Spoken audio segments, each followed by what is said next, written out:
اور جو نسخہ میں بتلانے والا ہوں وہ اسی کمزوری کا علاج ہے کہ اگر ہم اس نسخے پہ عمل شروع کر دیں تو ہمارے اندر سے بھی یہ دین پر عمل کرنے کی جو کمزوری ہے، کمی ہے، خامی ہے، بس نام کا دین ہمارے پاس ہے، عمل میں نہیں ہے، عمل میں آنے لگے گا انشاءاللہ۔ صحابہ کرام تو گناہوں سے بے حد ہی بچنے والے تھے، وہاں تو سوال ہی پیدا نہیں ہوتا گناہ کرنے کا۔ ویسے ہی اللہ کرے ہمیں بھی توفیق ہو جائے کہ ہم بھی گناہوں سے بچنے والے بن جائیں۔ وہ نسخہ یہ ہے جو اللہ تعالیٰ نے ان آیات میں بیان فرمایا اور احادیث میں بھی حضور علیہ الصلوۃ والسلام نے بیان فرمایا ہے، وہ ہے کثرت سے موت کو یاد کرنا، کثرت سے اپنی موت یاد کرنا۔ موت آنے کے مسئلے میں سب کا اتفاق ہے، بڑے سے بڑے پڑھے لکھے آدمی کا بھی، اور دانشوروں کا بھی، علماء کا بھی، صلحاء کا بھی، اولیاء کا بھی، انبیاء کا بھی، سب کا اتفاق ہے کہ موت آئے گی اور آ رہی ہے اور آتی جا رہی ہے، کوئی مستثنا نہیں ہے۔ جیسے کسی نے یہ شعر کہا ہے کہ انسان کو چاہیے کہ خیال قضا رہے، انسان کو چاہیے کہ خیال قضا رہے۔ ہم کیا رہیں گے جب نہ رسول خدا رہے صلی اللہ علیہ وسلم۔ انسان کو چاہیے کہ خیال قضا رہے،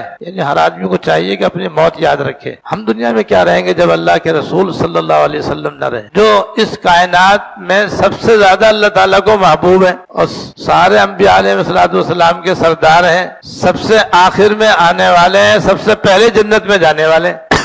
جب وہ دنیا میں نہ رہے تو اب کون رہے گا بھائی؟ اس لیے سارے انبیاء علیہ السلام دنیا سے تشریف لے گئے، سب وفات پا گئے۔ جب انبیاء علیہ السلام وفات پا گئے، حضور بھی وفات پا گئے، اب کون باقی بچے گا؟ تو اختلاف تو کسی کا بھی نہیں ہے اس مسئلے میں، لیکن جو زبردست کمی ہے وہ اس کو یاد رکھنے کی ہے کہ موت کو یاد رکھنے والے لاکھوں میں کوئی ہے، 100 میں نہیں، 1000 میں نہیں، لاکھوں میں کوئی ایسا مسلمان ہوگا، مرد یا عورت، کہ جو اپنی موت کو یاد رکھتا ہو۔ اور موت کو یاد رکھنا ہی وہ زبردست نسخہ ہے انسان کی کایا پلٹنے کے لیے، دین کو عمل میں لانے کے لیے اور گناہوں کے چھوڑنے کے لیے۔ اب ہم سے گناہ نہیں چھوٹتے ہیں، وجہ یہ کہ ہمیں اپنی موت یاد نہیں۔ اگر ہم کو موت یاد ہو تو مجال نہیں جو آدمی گناہ کر لے۔ ہمارے بزرگ کی مثال دیتے ہیں کہ دیکھو کسی کا باپ سامنے کھڑا ہوا ہو اور اس کا جوان بیٹا اس کے سامنے ہو تو وہ باپ کے سامنے کسی نامحرم عورت کو گھور سکتا ہے؟ یہ اس سے ہاتھ ملا سکتا ہے؟ اس کے پاس بیٹھ سکتا ہے؟ بشرطے کہ باپ بھی نیک ہو اور بیٹا بھی شریف ہو؟ مجال نہیں، کیونکہ باپ دیکھ رہا ہے۔ جب باپ سامنے نہ ہو جبھی یہ گناہ ہوتا ہے۔ ایسے جب اللہ تعالیٰ کا استحضار نہ ہو،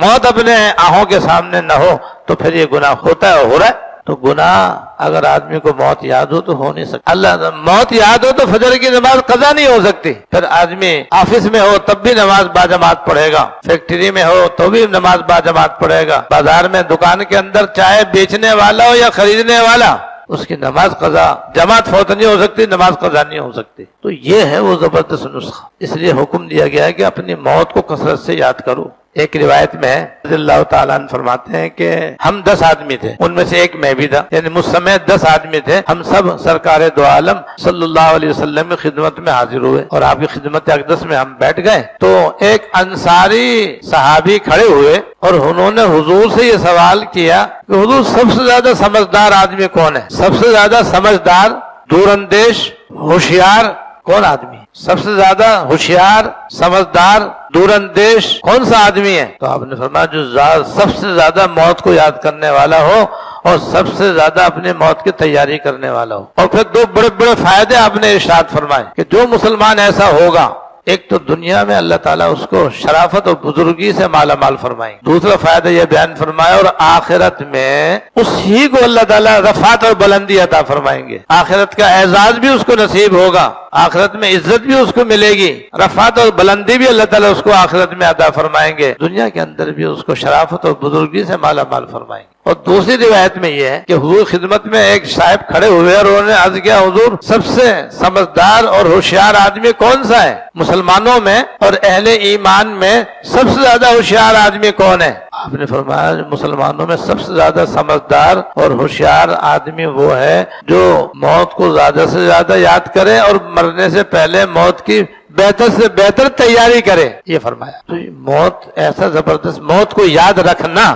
ایسا بہترین نسخہ ہے کہ اس سے دنیا کی بھی کامیابی کامرانی نصیب اور آخرت کے بھی صلاح و فلاح نصیب۔ اور ایک اور حدیث سنا کے ختم کرتا ہوں جو بہت ہی مشہور و معروف ہے اور ہم لوگ شاید سنتے بھی رہتے ہو کہ اکثر ذکر حازم اللذات الموت او کما قال صلی اللہ علیہ وسلم، کہ تم لذتوں کو توڑنے والی اور ختم کرنے والی چیز یعنی موت کو کثرت سے یاد کرو۔ بس موت کو کثرت سے یاد کرنا یہ ایسا زبردست نسخہ اور عمل ہے کہ جو اس پر عمل کرے بس اس کی یہ کمزور کمزوری یا یہ خرابی کہ دین اس کی زندگی میں نہیں ہے، نیک اعمال کی اس کو توفیق نہیں ہے، نیک کاموں کا اس کو شوق اور ذوق اور جذبہ نہیں ہے، اور گناہوں سے وہ بچتا نہیں. یہ جو بہت بڑا عیب ہے، کمزوری ہے، اس کا یہ علاج ہے.